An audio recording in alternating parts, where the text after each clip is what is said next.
최근이 아니라 이제까지 전체 교회적으로 우리 예수향남 교회에서 관심을 가져왔던 것, 마찬가지로 그 흐름에 따라서 우리 청년 공동체가 계속 집중해 왔던 것은 무엇이냐면 하나님의 질서와 세상의 질서라고 하는 두 질서 사이에서 우리가 어떻게 살아갈 것인가라고 하는 문제였어요. 세상의 질서를 따르지 아니하고 하나님 나라의 질서대로 살아가는 삶을 어떻게 살 것인가에 관해서 계속 고민하고 씨름하며 나아가고 있는 게 우리 전체적 교회적인 분위기입니다. 여기서 이제 하나님의 질서와 세상의 질서라고 하는 두 가지 충돌되는 질서가 있고 둘 중에 한 가지를 우리는 선택해야 되는 상황으로 가게 되어지는데, 그러면 하나님의 질서가 아니라면 또다시 존재하고 있는 세상의 질서는 과연 무엇인가라는 질문을 좀 던질 수가 있는 거죠. 우리는 기본적으로 지금 이 자리에 나와 있는 예배하는 사람들, 우리라고 하는 이 공동체는요, 사실은 성도로 부름받은 자입니다. 우리가 로마서를 지금 묵상하고 있는 가운데 있는데, 로마서 그 1장에 보게 되면 바울이 그런 얘기를 해요. 우리는 성도로 부르심을 받았다. 성도로 부르심을 받았다는 것은 그리스도의 것으로 부르심을 받은 자들을 의미를 해요. 그렇기 때문에 사실은 지금 예배하는 자리에 나와 있는 사람들은 하나님께 거룩한 백성으로 부르심을 받은 자들이고, 우리 역시도 하나님을 우리의 왕으로 인정하는 자들이 모여 있는 겁니다. 그래서 일전에도 이야기했지만 우리가 이 자리에 앉아서 예배를 드린다고 하는 것은 창세기 1장 1절에서 고백하고 있는 하나님께서 천지를 창조하셨다는 것을 믿는 믿음 가운데 이 자리에 앉아 있는 것이고요. 마태복음 1장 1절을 펼치게 되면 나오는 예수가 그리스도시다라고 하는 그 고백 가운데서 우리의 공동체의 가장 밑바닥에 있는 토대는 시작이 되어지는 겁니다. 그러니까 그 토대 위에서 우리는 이야기를 해야 되는데, 자, 그러면 우리는 하나님께서 무엇을 하셨다고 믿냐면 하나님께서 이 모든 세상을 창조하셨다라고 하는 것을 믿습니다. 그게 우리입니다. 그런데 하나님께서 모든 것을 창조하시고 모든 것을 통치하시며 하나님께서 이 세상의 모든 것을 다스리시는 분이라고 한다면, 어떻게 하나님의 질서와 또 다른 질서라고 불려질 수 있는 세상의 질서가 존재할 수 있겠는가라는 질문이 떠오르게 되죠. 이건 이제 악이 어떻게 존재하느냐라는 질문을 좀 다르게 표현한 것인데요. 하나님의 질서 외에 하나님의 질서를 따르지 않는 것이 어떻게 가능하겠느냐라는 이 질문에 가장 단순하게 답할 수 있는 것은 하나님께서 우리에게 하나님의 뜻을 따를 것인지 따르지 않을 것인지를 선택할 수 있는 자유의지를 주셨다라는 것으로 설명이 되어집니다. 그런데 하나님께서 따르지 않아도 괜찮아라고 얘기하시는 것이 아니라, 하나님께서는 우리로 하여금 그렇게 자유를 부여했을 때 우리가 기꺼이 주저함 없이 하나님의 뜻을 좇기를 바라는 마음으로 그렇게 우리를 창조하셨다라고 하는 것이죠. 근데 문제는 어디서 발생합니까? 우리 가운데, 인간 가운데 하나님의 뜻을 좇지 않기로 결정 내리는 것이 실제로 발생했다라고 하는 것이죠. 그것 때문에 하나님의 질서 외에 세상의 질서가 존재하게 됩니다. 그러면 세상의 질서라고 하는 것은 무엇이냐면, 하나님의 질서 외에 따로 또 존재하는 어떤 것이 아니라 하나님의 질서를 따르지 않는 모든 것은 전부 다 무엇으로 규정할 수 있겠습니까? 세상의 질서라고 규정할 수 있는 거예요. 그것입니다. 그럼 세상의 정의라고 하는 것은 하나님의 통치 바깥에 놓여 있는 모든 것이 다 세상이라고 하는 개념으로 좀 이해하고 오늘 이 논의를 진행하면 좋을 것 같습니다. 우리가 이런 얘기하죠. 주류, 비주류라는 말 들어보셨습니까? 주류, 비주류? 주류. 주류, 어떤 주된 흐름을 끌고 가는 어떤 흐름이 있다면 거기서 조금 벗어나 있는 사람들을 비주류라고 부르게 되어지는데, 여러 가지 의미로 사실은 이것이 사용이 되어집니다. 자, 하나님을 알고 하나님의 뜻대로 사는 사람들이 주류에 해당합니까? 아니면 하나님의 뜻을 거부하고 하나님의 뜻대로 살지 않기로 결정한 사람들이 주류를 이루고 있습니까? 여러분 어떻게 생각하세요? 지금 우리가 살아가는 우리의 삶의 자리들을 바라봤을 때에 하나님이 옳다, 하나님의 뜻대로 살아가는 사람들이 지금 이 세상에 주류를 이루면서 나아가고 있습니까? 아니면 하나님 알기를 거부하고 하나님이 없는 채 살아가는 사람들이 훨씬 더 많은 주류라고 하는 흐름을 이끌고 있는가라고 하는 질문을 좀 던져볼 필요가 있죠. 무엇이 주류입니까? 사실 이 세상을 바라보게 되면 하나님이 없음을 선포하고 살아가는 사람들이 훨씬 더 이 세상의 주도권을 잡고 있는 것을 우리는 발견하게 되어집니다. 그러니 세상이라고 이야기할 때 우리가 현재 삶의 자리로 놓여있는 이 세상이 역시나 하나님의 통치로부터 벗어나 있는 세상처럼 여겨지는 것은 너무나 당연한 것 같습니다. 그런데 이러한 주류를 이루고 있는 어떤 사람들의 삶의 자리 가운데서 마치 연어가 물살을 거꾸로 헤엄쳐 오르듯이 이 세상의 사람들이 흘러가는 어떤 주류의 방향대로 흘러가지 아니하고 어떻게 해요? 그 방향을 역류하며 살아가는 사람들이 있습니다. 그 사람들이 누구입니까? 그리스도인이라고 하는 것이죠. 세상의 흐름은 어떻게 갑니까? 하나님의 반대 방향으로 나아갑니다. 그런데 그러한 사람들이 주류를 이루고 있는 세상 가운데서 그 방향에 휩쓸려 가지 아니하고 어떻게? 하나님이라고 하는 목적을 향하여서 계속 나아가고 있는 사람들의 무리가 있는데, 그 무리가 누구입니까? 그리스도인이라고 하는 것이죠. 그러니 그리스도인은 세상의 많은 주류들이 흘러가고 있는 흐름의 방향을 역류하는 신앙으로 살아가는 사람들이라고 정의할 수 있습니다. 그리고 그 사람들은 누구입니까? 바로 우리라고 하는 것이죠. 세상의 방식을 거스리고 하나님의 방식으로 살아가야 하는데, 근데 여기서 문제가 생깁니다. 때로는요, 우리가 마치 연어와 같다고 생각을 해보시죠. 막 물살을 거꾸로 올라갑니다. 거꾸로 올라가다가 때로는 지쳐서 그냥 그 물살 가운데 휩쓸려 갈 경우도 있죠. 혹은 더 이상 앞으로 나아가지 못하고 제자리에서 멈춰 있는 경우도 있을 수 있습니다. 왜냐하면 멈춰 있다고 하는 것 자체도 우리에게는 굉장히 버거운 부담감으로 다가올 때가 있는 거잖아요. 물살을 뚫고 더 나아가야 하는데 사실은 그 자리를 지키고 있는 것만으로도 너무나 힘들어서 뒤로 밀려나지 않는 것만으로도 감사하다는 생각으로 살아가고 있는 경우가 훨씬 더 많죠. 근데 때로는 뒤로 밀려나기도 합니다. 더 이상 우리의 지느러미를 힘차게 움직이지 않고 그냥 뒤로 밀려나는 것이 괜찮다라고 느껴지는 상황들이 있습니다. 이것을 무엇이라고 얘기하겠습니까?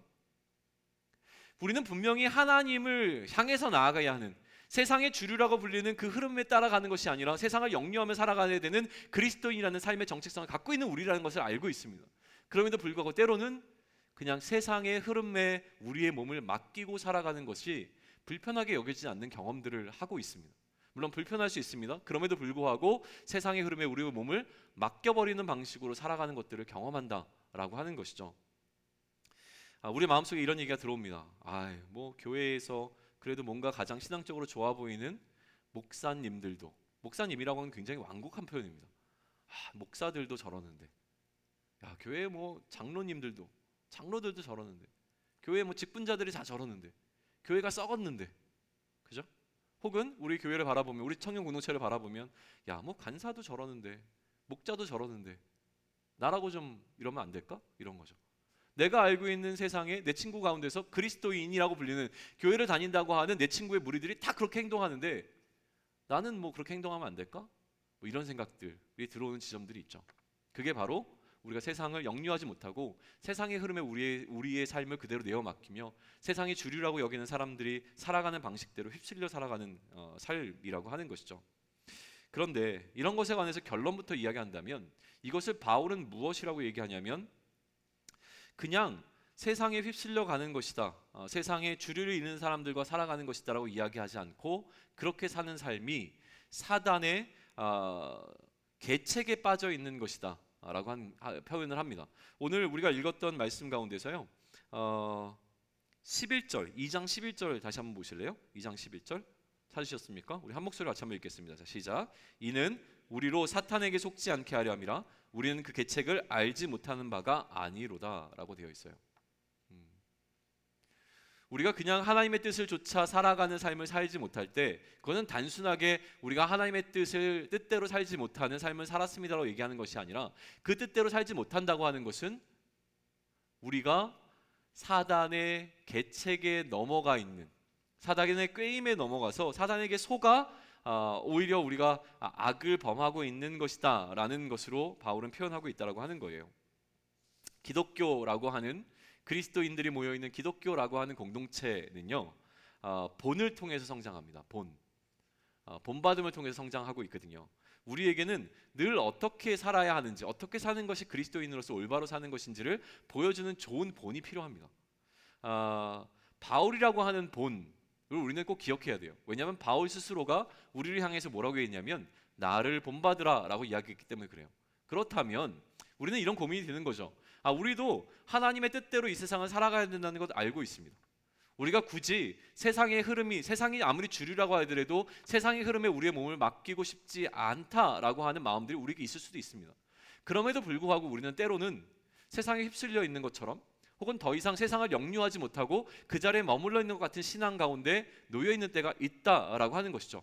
그러면 이 상황 가운데서 우리가 어떻게 더 세상의 흐름을 따라가지 아니하고 세상을 거꾸로 올라가며 하나님의 방식대로 살아갈 수 있을 것인가 라는 고민이 들어올 때 우리가 마주할 수 있는 좋은 본이 바로 바울이라고 하는 선생님이죠.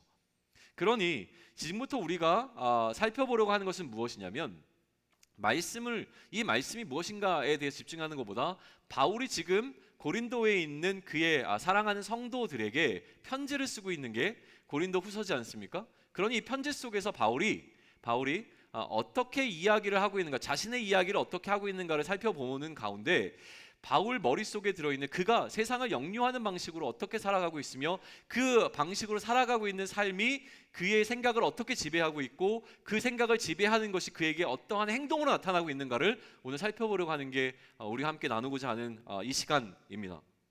바울은요 현재 고린도에 있는 성도들에게 변명을 하고 있는 중입니다. 내가 왜 너희를 찾아가려고 했다가 찾아가지 않는지에 관한 설명을 하고 있는 게 오늘 이 본문이 계속 흐름으로 잡고 있는 것 가운데 하나 있어요. 바울의 변명을 우리가 이제 살펴보려고 하는데 바울의 변명을 살펴보기 전에 우리가 두 가지를 했으면 좋겠어요. 첫 번째는 무엇이냐면 지금 미디어실에 누가 있죠? 화면을 누가 지금 컨트롤하고 있나요? 네, 화면을 조금 더 뒤로 물러주실래요? 밑에까지 더 밀어주세요. 네, 더 밀어주세요. 됐습니다. 네, 됐어요. 네, 더 안 밀어도 될 것 같아요. 미안해요. 제가 자꾸 제 모습이 저기서 보이거든요. 저기 화면에 있어가지고. 근데 발목이 자주 잘려 있는 게 보이니까 되게 신경이 쓰이네요. 그래서 발을 어떻게 될지 모르겠어요. 지금 설교를 하면서 너무 신경이 쓰여가지고 말을 할까 참다가 미안합니다. 제 발을 보고 싶었어요. 네, 그래요. 또 한 가지는 뭐냐면 바울의 변명을 살피기 전에 우리는 바울이 정직하다라고 하는 전제 속에서 바울의 이야기를 좀 살펴봤으면 좋겠습니다. 때로는 이렇게 느낄 수 있어요. 바울이 정직하지 않은 거 아니야? 왜냐하면 우리가 정직하지 않기 때문에 바울의 이야기 역시 정직하지 않다라고 느껴질 수 있습니다. 그럼에도 불구하고 오늘 바울이 우리에게 전하고 있는 이 이야기를 정말 바울은 전심으로 정직한 가운데 이야기하고 있는 것이다라고 하는 이 전제를 놓치지 않고 이야기를 좀 진행했으면 좋겠어요. 왜냐하면 만약에 바울이 저는 그럴 수 있습니다. 저는 거짓을 이야기할 수 있는 연약한 사람이지만 바울은 그의 사역을 하는 동안 그의 머릿속에 가장 그가 신실하게 붙잡고 있었던 것은 무엇이냐면 내가 거짓된 말을 하고 내가 거짓된 행동을 하게 되면 내가 전하는 복음이 거짓이 되어질 수 있다라고 하는 것에 있어서 굉장히 민감하게 반응합니다. 그래서 많은 사람들이 추측하건대 바울은 텐트 메이커지 않습니까? 텐트를 만드는 사람이었어요. 그러면서 이런 생각을 하는 거예요. 바울이 텐트를 만들 때 대충 만들었을까? 라는 질문을 누군가 던졌어요. 그랬더니 이야기하는 겁니다. 텐트를 만들어 파는 사람이 자신이 만든 텐트에 있어서 정직하지 않으면 그가 전하는 복음 자체가 거짓이 되어버리기 때문에 바울은 아마도 그의 삶에 있어서도 굉장히 철저하고 그가 사역하고 있는 그가 어떻게 보면 뭐라 그럴까요? 그 재정을 벌여들이고 있는 어떤 수단 텐트 메이커스 역할도 충실히 했을 것이다 라고 이해를 합니다. 마찬가지인 것 같아요. 지금 바울은 무언가 우리에게 이야기를 하고 있는데 이 이야기가 거짓말일 거야 라고 얘기하는 순간 바울이 이야기한 그리스도에 관한 모든 이야기는 무너져 내립니다. 그렇기 때문에 바울이 이야기하고 있는 이 이야기가 정말로 그의 마음 깊은 곳으로 나오는 진실한 이야기다 라고 하는 전제를 놓치지 않고 우리의 논의를 진행하면 좋겠습니다. 또 한 가지, 지난주가 아니라 지지난주에 우리는 무엇을 이야기했습니까? 목숨을 걸 지지난주가 아니라 또 꽤 오래됐군요. 목숨을 걸 이유에 대해서 이야기했습니다. 바울은요 그가 먼저 이 1장 마지막에 이런 이야기를 합니다. 내가 하나님 앞에서 하나님께서 나를 심판하실 수 있도록 내가 하나님 앞에 다짐을 하고 이야기를 한다. 무슨 얘기냐면 내가 만약에 너희들 앞에서 거짓을 이야기한다면 그 심판은 하나님께 받을 것이다. 하나님께서 나를 죽음 가운데로 내모셔도 나는 마땅하다. 내가 어떻게 한다면 거짓을 이야기한다면 이라고 지금 설명을 하고 있습니다. 그러니 우리는 바울을 믿읍시다. 만약에 바울이 지금 이야기하고 있는 게 거짓이라면 그는 하나님께서 심판하실 겁니다. 그러나 지금 우리는 바울이 이야기하는 것이 그의 진심 어린 이야기, 진심이라고 하는 것에서 출발을 합니다. 첫 번째요. 지금 바울은 현재 상당히 억울합니다. 너무 억울해요. 여러분들 억울한 상황을 당해보신 적 있습니까? 한번 떠올려 보세요. 언제가 제일 억울하셨어요? 저는 가끔요. 샤워하다가도 문득 죄송합니다. 여전히 제 마음속에 들어있는 이제 습관이 있기 때문에 욕이 나올 때가 있어요. 어이씨 막 이러면서 뜬금없이 과거에 진짜 억울하고 창피했던 일이요 안 잊혀져 있어요. 잊었는 줄 알았는데 갑자기 떠오릅니다. 갑자기. 왜 그런지 모르겠어요. 여러분 그런 경험 하신 적 없어요? 갑자기 혼자 되게 민망해지고 갑자기 혼자 되게 화가 납니다. 그때가 막 생각이 나는 거예요. 좋은 것만 기억하면 좋겠는데 오히려 그런 기억들이 잘 안 잊혀지는 것 같아요. 문득 갑자기 확 올라와요. 억울했던 그 기억. 그러면서 무슨 생각합니까? 야, 그때 내가 그렇게 했어야 되는데. 그때 내가 그냥 넘어가는 게 아니라 가가지고 얘기했어야 되는데. 그게 만약에 아주 오래된 과거의 문제고 내가 해결할 수 없는 문제고 지금 당장의 어떤 문제라면 지금 당장 머리가 돌아갑니다. 어떡하지? 야, 나한테 제가 그렇게 행동했단 말이지. 기회를 엿보기 시작하는 거죠. 어떡하지? 이 억울함 어떻게 해석하지? 막 이런 거. 분이 해결되지 않는 경험들을 많이 합니다. 일반적인 방식으로 우리가 한번 생각해 보면 좋을 것 같은데요. 바울이 지금 억울한 상황에 놓여 있습니다. 바울은요, 고린도 교회를 너무나 사랑했어요. 근데 고린도 교회를 갔는데 한번 방문을 했는데 예기치 못하게 거기서 강한 저항을 받습니다. 자신을 대적하고 있는, 자신을 좋아하지 않는 어떤 무리들과 마주치는, 좀 대립되는 일이 있었는데 그때 굉장히 강한 저항을 받고 어떻게 보면 일시적인 후퇴를 하게 되어집니다. 일시적인 후퇴. 더 이상 그 사람들과 맞붙을 수 없어서 바울이 거기로부터 후퇴하게 되는 상황이 와요. 그러면서 마음속에 굉장히 뭔가 불편함들이 있었던 것 같습니다. 그러면서 바울이 그들을 향하여 눈물로 편지를 쓴 일이 있었어요. 그리고 지금 다시 이들에게 편지를 쓰고 있는 상황입니다. 사실은 바울은 그렇게 안 해도 될 것 같은데요. 만약에 여러분이라면 어떻게 하겠습니까? 바울이 되어봅시다. 여러분이 개척해서 세운 교회가 있었어요. 그 교회에 여러분들이 모든 것을 총책임하고 있습니다. 그런데 여러분이 잠깐 떠나 있다가 다시 방문했더니 그 안에 나를 좋아하지 않는 어떤 무리의 사람들이 있습니다. 그렇다면 우리는 일반적으로 어떻게 반응해야 됩니까? 그 사람들을 대항해야죠. 그 사람들과 논쟁하고 싸워서라도 그 사람들을 물리쳐야 됩니다. 전쟁과 같은 상황이 일어나는 거죠. 전쟁에서 우리는 승리를 하기 위해서 다양한 방법으로 그 사람들과 대항해야 되는 것이 일반적인 방식일 거예요. 그게 우리가 살아가는 삶의 방식이라고 하는 것이죠. 그런데 바울은 그리스도인의 방식이라고 하는 것을 보여주기 시작하는데 그것이 무엇이냐면 상대방을 향한 배려에 관한 이야기를 합니다. 배려. 굉장히 자신이 만약에 가려고 했었잖아요. 자신이 고린도를 방문하려고 했는데 방문하지 않기로 결정한 이유는 무엇이냐면 그가 사랑하는 그곳에서 자기를 사랑해 주는 그의 사랑하는 고린도 성도들을 난처한 상황으로 몰아가지 않기 위해서 내가 방문하지 않는다라고 설명을 합니다.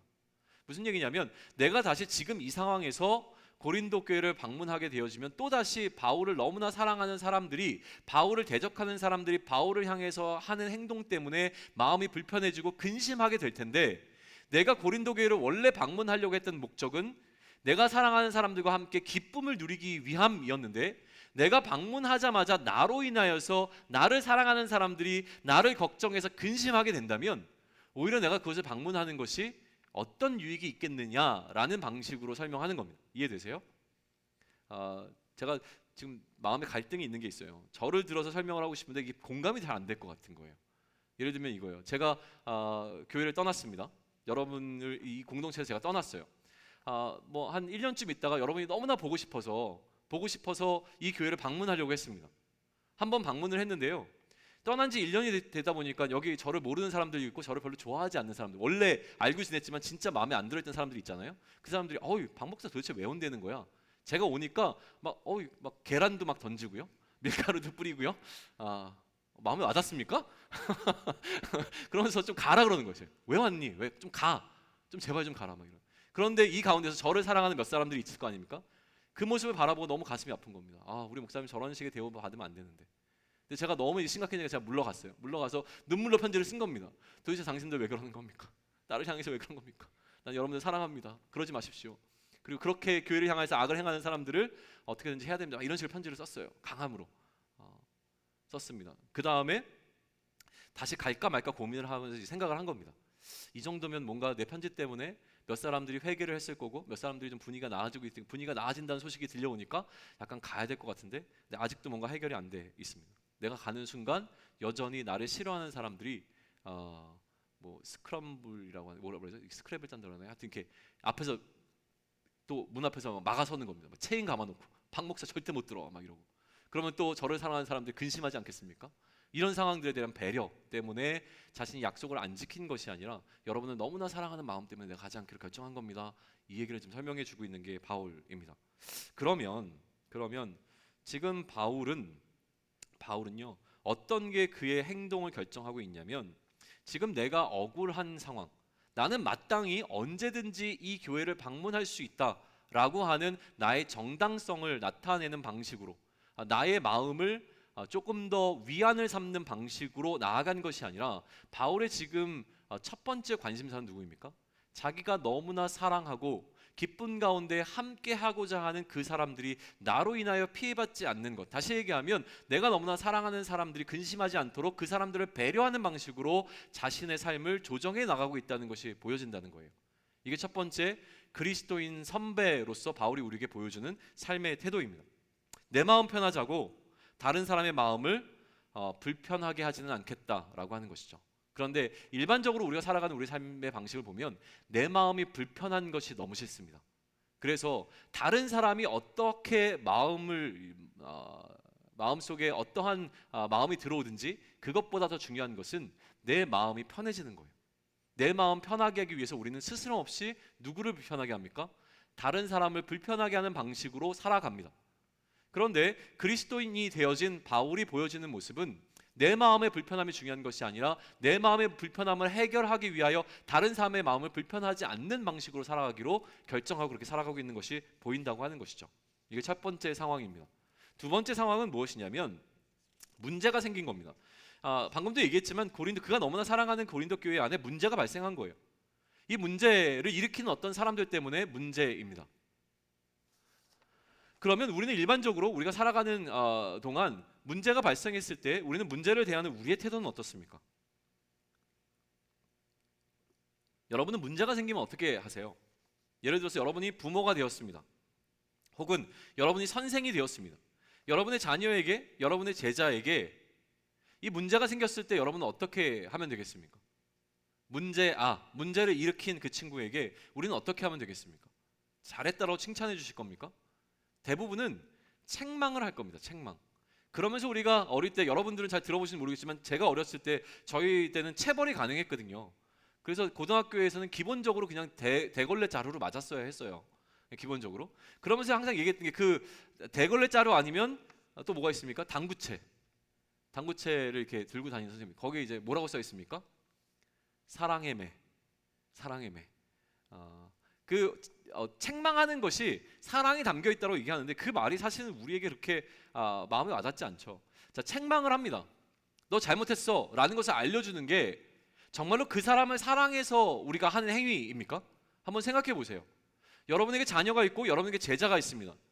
그들이 무언가 잘못을 범했습니다.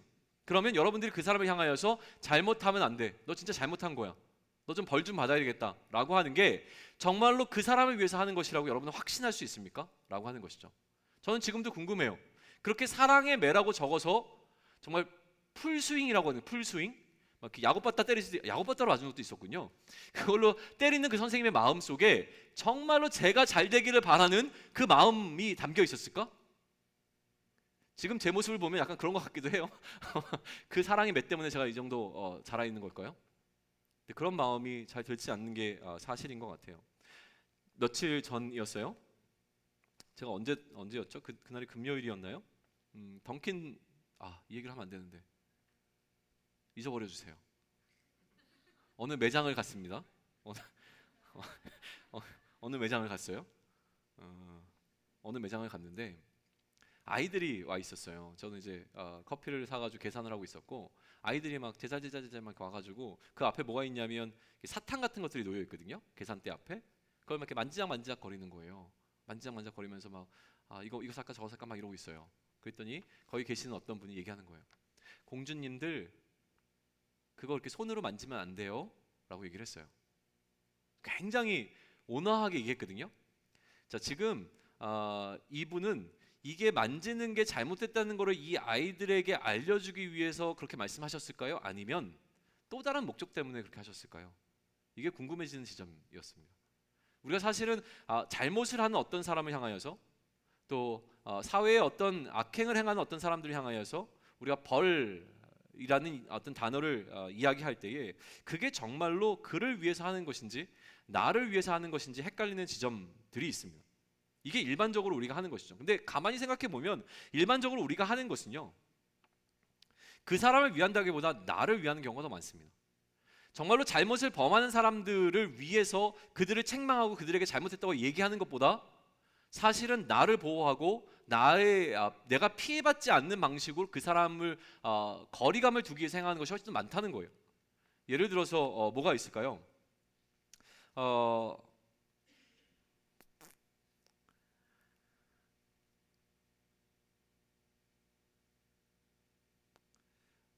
제가 언제 얘기를 했는지 지금 약간 헷갈려서 이거는 좀 이따 얘기를 해야 되는 거예요. 이거 말고요. 어제 그냥 우리 리더들이 모였을 때 한 이야기인데 리더 모임을 우리가 8시에 모이거든요. 그래서 간사님들하고는 거의 뭐 늘 요즘에는 12시가 넘어서 끝나는데 8시가 딱 되면 와 있는 친구들이 있고 안 와 있는 리더들이 있어요. 그래서 이제 다음 주부터는 벌금을 걷기로 했어요. 벌금을 걷기로 했습니다. 늦게 오는 지각하는 사람들, 결석하는 사람들 벌금을 걷기로 했어요. 얼마로 했죠? 결석이 5만 원, 지각이 1만 원? 이라고 주장은 했는데 잘 기억은 안 나요. 근데 뭐한 1,000원 정도 받겠죠. 1,000원, 한 5,000원 이렇게 받을 것 같은데, 자 그런 원칙이 왜 세워졌습니까? 지각하는 사람들이 지각하지 않기 위해서 세워졌을까요? 우리는 일반적으로 그렇게 생각합니다. 지각하지 않는 사람들을 지각하지 않도록 만들어주는 장치가 벌금이라고 생각해요. 그런데 일반적인 상황에서 이걸 다시 한번 해석하면 그것은 그런 방식이 아니라 미리 와 있는 시간을 잘 지킨 사람들을 보호하는 장치입니다. 그 사람들이 억울하고 상처받지 않게 하기 위해서 보상해주는 방식으로 일어나는 겁니다. 이따가 보상 얘기는 다시 한번 할 텐데요. 그런 거라고 하는 것이죠.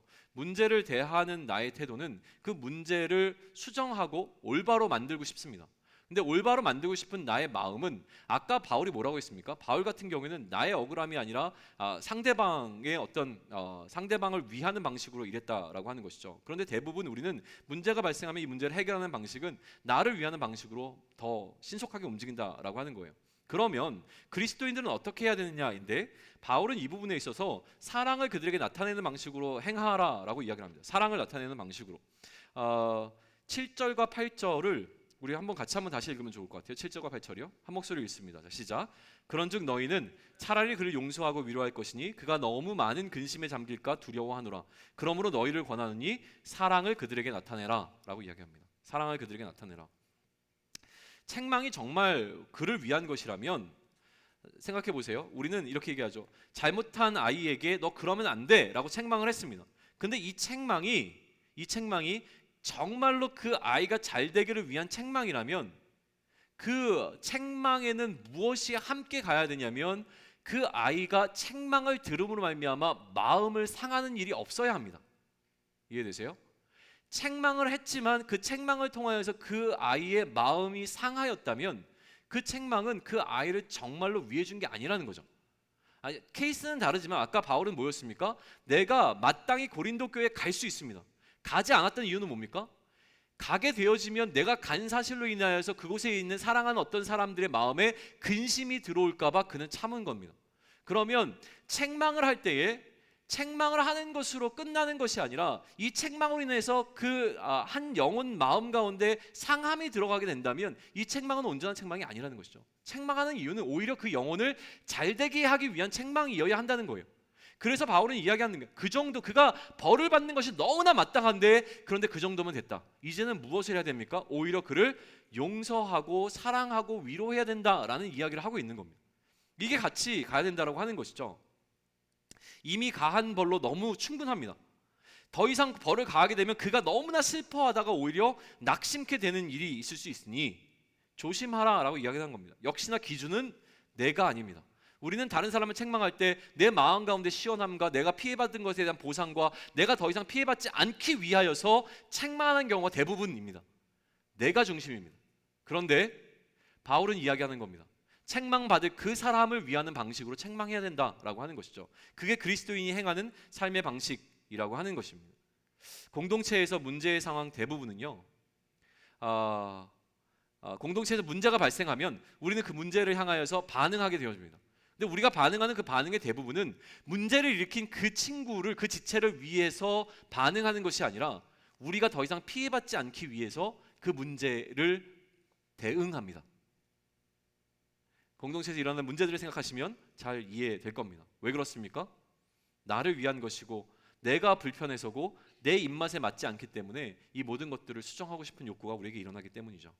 세 번째 상황은 무엇이냐면 용서라고 하는 주제예요. 앞서 이야기한 그 용서와 이제 연결되어지게 되는데요. 문제를 대하는 태도는 정말로 그 영혼을 사랑하는 마음, 내 마음이 아니라 그 영혼을 사랑하는 마음으로 문제에 대응해야 되는데, 그리고 난 다음에 일어나게 되는 용서를 생각해 보라는 거예요. 자, 일반적으로 우리가 생각하는 용서는 무엇입니까? 세상 사람들이 이야기하는 용서는 뭐예요? 오늘 운전을 하고 가다가 접촉사고가 났습니다. 나에게 피해를 준 그 사람을 나는 어떻게 용서할 수 있겠습니까? 보상을 받으면 되는 것 같습니다.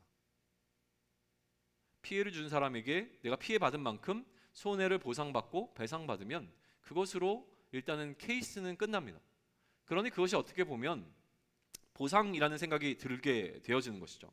우리는 사실은 용서라고 하는 것을 내가 용서할 수 있을 만한 어떤 것이 그 사람에게 생겨지면 행하게 되는 행위라고 착각하고 있는 것 같아요.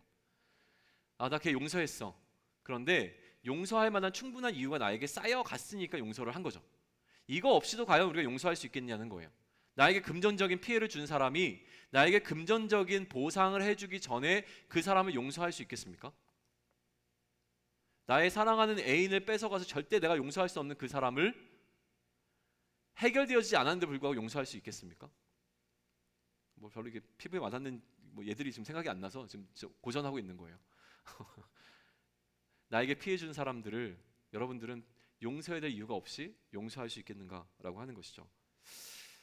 일반적으로 우리가 살아가는 세상의 방식은요, 사실은 용서할 수 있을 만한 그 이유들을 쌓아갑니다. 그리고 난 다음에 그게 어느 정도 채워지면 용서했다라고 믿는 거예요. 그러니 거꾸로 이런 식이 됩니다. 내가 누구인가 피해를 주고 난 다음에 거기에 대한 충분한 보상을 해주면 그것으로 나의 죄는 사해졌다라고 생각하는 방식이에요.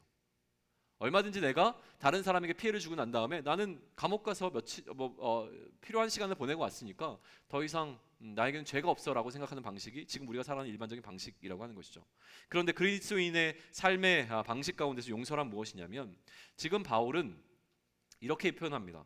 그가 용서라는 주제를 들고 나왔을 때 그에게 중요한 것은 공동체였어요. 공동체. 바울은 지금 무엇이라고 얘기하는지 다시 한번 보면 좋겠는데요. 10절과 11절을 한번 10절만 읽으면 될 것 같은데요. 10절을 한 목소리 읽을까요? 자, 시작. 너희가 무슨 일에든지 누구를 용서하면 나도 그리하고 내가 만일 용서한 일이 있으면 용서한 그것은 너희를 위하여 그리스도 앞에서 한 것이니 라고 되어 있습니다. 두 가지 케이스가 나오는데요. 지금 바울은 무엇이라고 얘기하냐면 여러분들이 용서하면 나는 여전히 그 사람이 용서가 안 되지만 그래도 용서하겠습니다 라고 하는 겁니다. 공동체를 위해서 내가 얼마든지 용서할 수 있다는 거예요. 지금 여전히 나를 대적하고 있는 무리들이 용서가 사실은 잘 안 됩니다. 내 문제잖아요. 그런데도 불구하고 여러분의 공동체에 속해 있는 사람이었고 여러분들이 그 사람을 용서한다면 나 역시도 용서하겠습니다 라는 이야기를 하고 있습니다. 또 내가 만약에 누군가를 용서했다면 여러분들이 믿어줬으면 좋겠는 게 있는데 그것은 무엇이냐면 여러분들을 위해서 유익이 되기 때문에 내가 그 사람을 용서한 겁니다. 여러분들이 보기에 여전히 용서할 수 없는 이유가 있는 것 같은 그 사람이라고 할지라도 내가 그 사람을 용서했다는 것은 여러분을 위해서 용서한 것입니다 라는 두 가지 이야기를 하고 있는 거예요. 바울에게 용서란 그런 것입니다. 내가 용서할 수 있을 만하기에 용서하는 것이 아니라 바울에게 용서란 공동체를 더 생각하는 겁니다. 여전히 나에게는 해결되지 않은 어떤 것이 있다고 하더라도 기꺼이 나의 그 마음을 포기하면서 용서할 수 있는 마음을 마음속에 담아내는 것이 바울이 생각하는 것이라고 하는 것이죠. 자, 우리는요 하나님의 질서와 세상의 질서 가운데 하나님의 질서를 따라가는 삶에 관해서 계속 논의를 해오고 있습니다. 근데 그 가운데서 우리가 지금 하반기를 들어오면서 제가 여러분에게 강조하고 있는 것 가운데 하나는 무엇입니까? 하나님을 경험하는 삶이에요. 하나님을 언제 경험할 수 있는가라고 하는 것인데요. 하나님을 경험한다는 것은 하나님을 아는 거예요. 여러분들이 저를 경험해야 저를 알지 않겠습니까? 저를 경험하지 않으면 저를 알 수가 없어요. 하나님을 경험한다는 것은 하나님을 알아가는 거예요. 그러니 우리가 하나님을 경험하자라고 얘기하는 것은 하나님을 알아가자는 겁니다. 이전까지 알지 못했던 하나님의 새로움을 알아가는 것, 그래서 하나님에 대한 더 많은 풍성한 이해들이 우리 가운데 채워지는 것, 그게 중요해요. 하나님을 알아가자고 얘기를 하는 것이고 하나님을 경험하자고 얘기하는 거예요. 그런데 이러한 삶은 쉽지 않아요. 왜냐하면 지금 바울이 얘기하듯이 내가 아닌 상대방을 배려하는 방식으로 사고하고 행동하라고 자꾸 얘기하고 있지 않습니까? 이게 그리스도인이 살아가는 삶이다 라고 이야기하고 있는데, 이것은 무엇이냐면 내가 하고 싶은 방식을 포기하는 겁니다. 내가 살아가고자 하는 내 뜻을 포기하는 방식으로 살아가는 것이죠. 근데 이때 반드시 찾아오는 게 무엇이냐면 고난이라고 하는 거예요. 여러분은 언제 가장 힘드세요? 요즘 제가 몇 번에 걸쳐서 이야기를 했지만 제가 가장 힘들 때를 생각했어요. 제가 힘들다고 생각했을 때는 너무나 단순하더라고요. 첫 번째는 내가 너무너무 하고 싶은 것이 있는데 누가 그걸 하지 못하게 막으면 고난스럽습니다. 또 어떤 케이스입니까? 내가 너무 하기 싫은 게 있어요. 이거 죽어도 안 했으면 좋겠어요. 그런데 자꾸 나에게 그거 하라고 시키면 진짜 고통스럽다는 거죠. 근데 그겁니다. 우리는 내 뜻대로 살아가고 싶어요. 내 뜻이라고 하는 것은 세상의 주류를 이루고 있는 많은 사람들이 살아가는 삶의 방식대로 살아가고 싶은 마음이 우리에는 누구나 있다는 겁니다. 근데 그것을 하지 않으려고 할 때, 못하게 될 때, 혹은 거꾸로 가라고 오히려 얘기할 때에 우리는 그게 힘들어지는 것이죠. 고통스럽습니다. 그런데 이런 고통스러움에도 우리는 주류인 이 세상에서 비주류로 살아가는 것으로 끝내는 것이 아니라 어떻게 하라고 이야기하냐면 영유하라고 이야기하고 있는 것이 성경의 말씀이라고 하는 것이죠.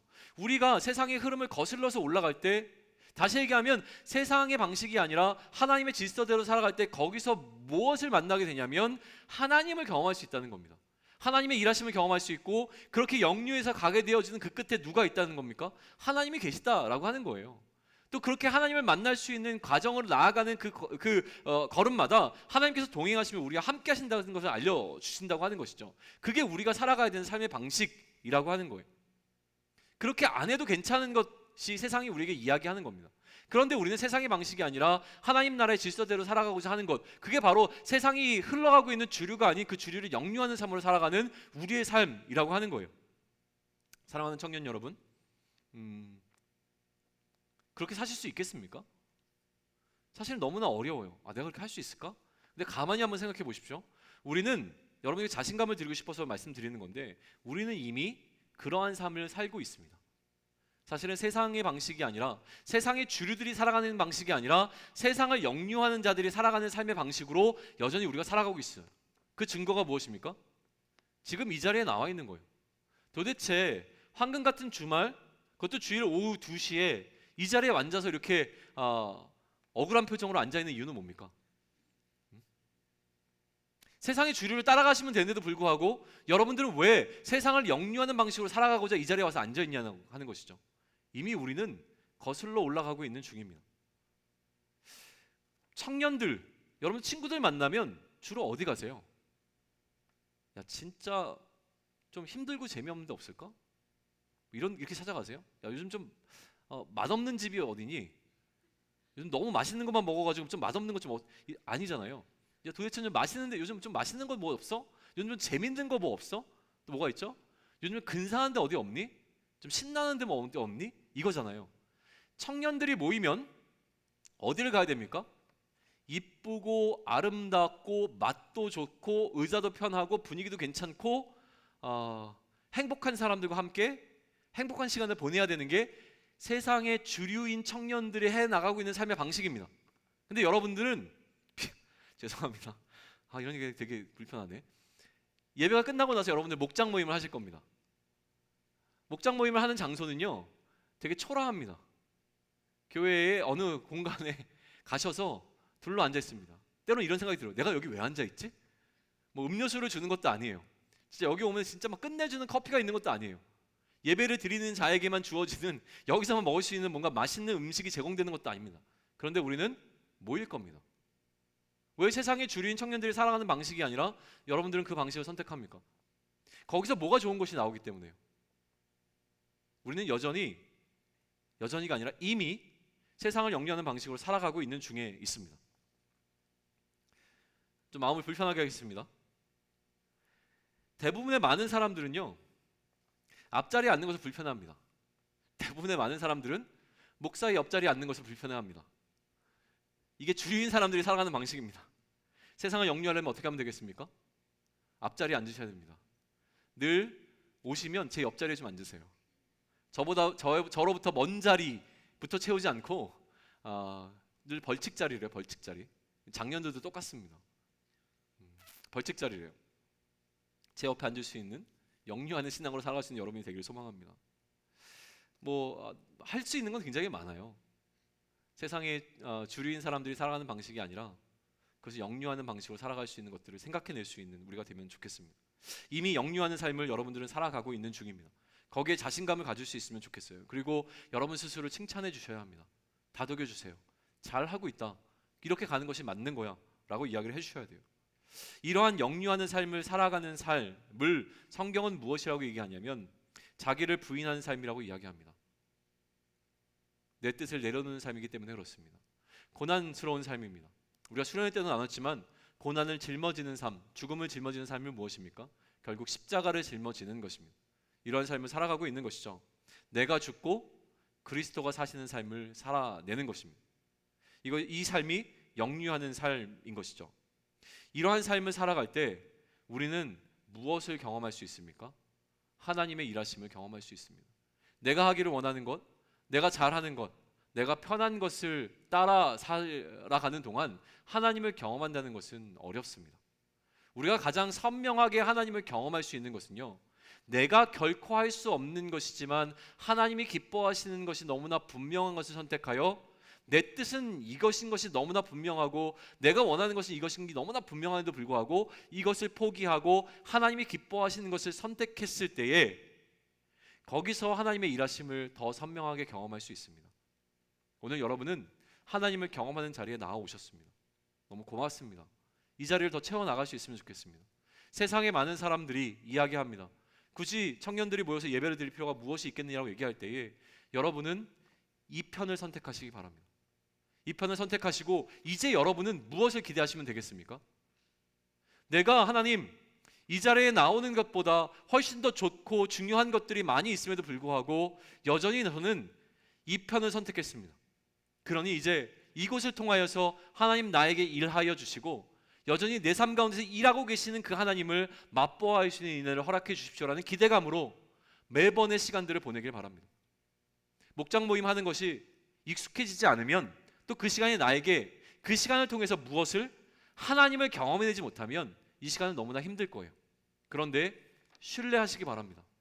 세상의 방식이 아니라 하나님의 방식을 선택하신 여러분 가운데 그 모임 가운데 하나님은 반드시 하나님의 일하심을 경험하게 하실 것이고 그 한 번의 경험이 여러분의 삶을 바꿔놓을 것입니다. 그러니 그것이 당장 오지 않더라도 조급해하지 않고 끝까지 신뢰함으로 나갔으면 좋겠습니다. 그것이 경험되어질 때에 우리의 삶 가운데서 매 순간 매일의 삶 가운데서 매번 우리는 세상으로부터 도전을 받을 겁니다. 그때 우리가 속아 넘어가지 않았으면 좋겠습니다. 이런 겁니다. 야, 하나님이 그렇게 얘기하셨어? 근데 진짜 그렇게 살 거야? 너무나 명백한데도 말이죠. 야, 하면 안 돼. 하면 안 돼. 하나님께서 말씀하셨어요. 야, 진짜 너 안 할 거야? 하나님 말씀하셔도 진짜 안 할 거야? 야, 세상에 그런 하나님이라면 나는 진짜 너무한 것 같은데? 그냥 가. 모든 사람들이 이렇게 살고 있잖아. 왜 그래? 왜 이렇게 힘들게 살아?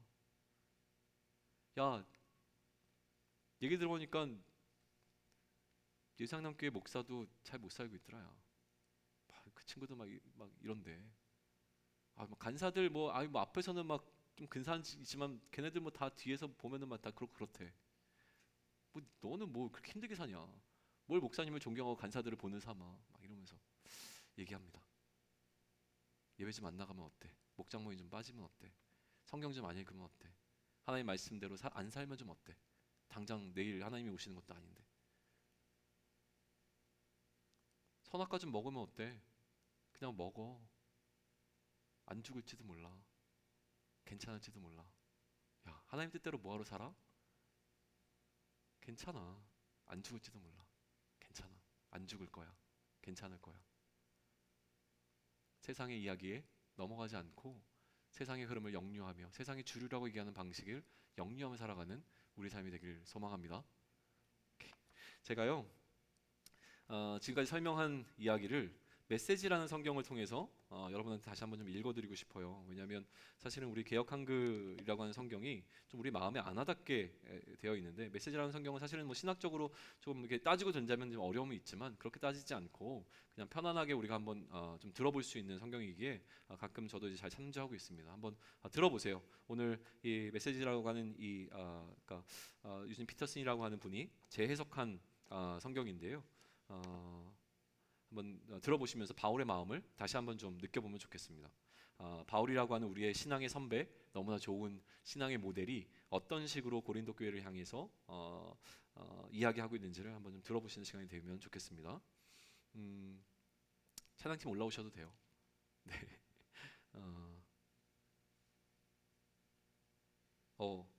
한번 그렇게 해볼까요? 찬양팀 올라오시고 우리 저기 은혜 백그라운드 뮤직을 좀 깔아주세요.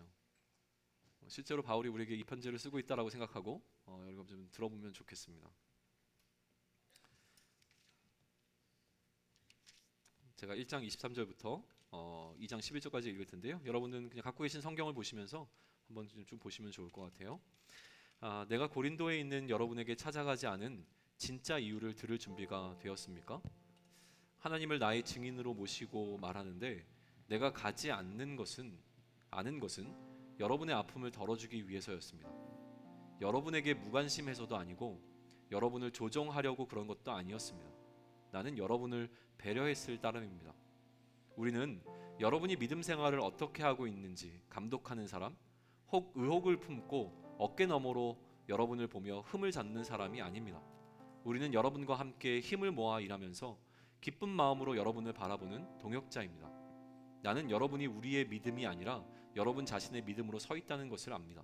그래서 나는 여러분과 나에게 아픔을 줄 수 있는 또 다른 방문을 자제하기로 결심한 것입니다. 내가 그저 얼굴을 내밀기만 해도 여러분이 난처하고 괴로운 입장에 처하게 될 텐데, 여러분이 어찌 나를 위로하고 나의 기운을 북돋아 주겠습니까? 그래서 나는 가지 않고 편지를 써 보냈습니다. 나를 기쁘게 해주리라 여겼던 것들을 낙담시키면서 괴로운 시간을 보내고 싶지 않았기 때문입니다. 그 편지는 내게 최선인 것이 여러분에게도 최선일 것이라고 확신하고 써보낸 것입니다. 결과적으로 그 편지를 쓰는 것은 몹시 괴로운 일이었습니다. 그 편지는 양피지에 잉크로 쓴 것이 아니라 눈물로 쓴 것입니다. 그러나 나는 여러분에게 고통을 주려고 그 편지를 쓴 것이 아닙니다. 그 편지는 내가 여러분을 얼마나 아끼는지, 아끼는 것 이상입니다. 내가 여러분을 얼마나 사랑하는지 여러분이 알아주기를 바라면서 쓴 것입니다. 여러분의 교회 안에 이 모든 일을 일으킨 장본인, 곧 이 모든 고통을 안겨준 문제의 인물을 두고 말씀드립니다. 이 일로 상처를 입은 사람은 나 한 사람만 아니라 몇몇 사람을 제외한 여러분 모두라는 사실을 알아두기 바랍니다. 그래서 나는 심하게 책망하지 않으렵니다. 여러분 대다수가 동의하여 그 사람에게 벌을 내렸다니 그것으로 충분합니다. 이제는 그 사람을 용서하여 스스로 일어서도록 도울 때입니다. 여러분이 그의 죄를 비난하기만 한다면 그는 죄의식 속에서 숨이 막혀 죽을 것입니다. 그러나 나는 사랑을 쏟아부을 것을 권고합니다. 내 편지의 초점은 그 사람을 처벌하는 데 있지 않고 여러분에게 교회를 건강하게 하는 책임을 지우려는 데 있었습니다. 그러므로 여러분이 그를 용서하면 나도 그를 용서하겠습니다. 내가 개인적인 원한의 목록을 지니고 다닌다고 생각하지 마십시오. 그리스도께서 우리와 함께 하시고 우리를 인도하시듯이 나도 용서하는 여러분과 행동을 함께 하겠습니다. 어쨌든 우리는 부지 중에라도 사탄이 더 많은 해를 끼칠 틈을 주지 않을 것입니다. 우리는 사탄의 교활한 책략을 잘 알고 있습니다. 이것을 이제 다시 이야기한 건데요. 이 말씀 다시 기억하시면서 우리 세상을 살아갈 때에 세상이 옳다고 하는 방식, 세상의 주류가 살아가는 방식이 아니라 그 세상의 주류를 역류하며 하나님의 사람의 방식으로 살아갈 수 있기를 소망합니다.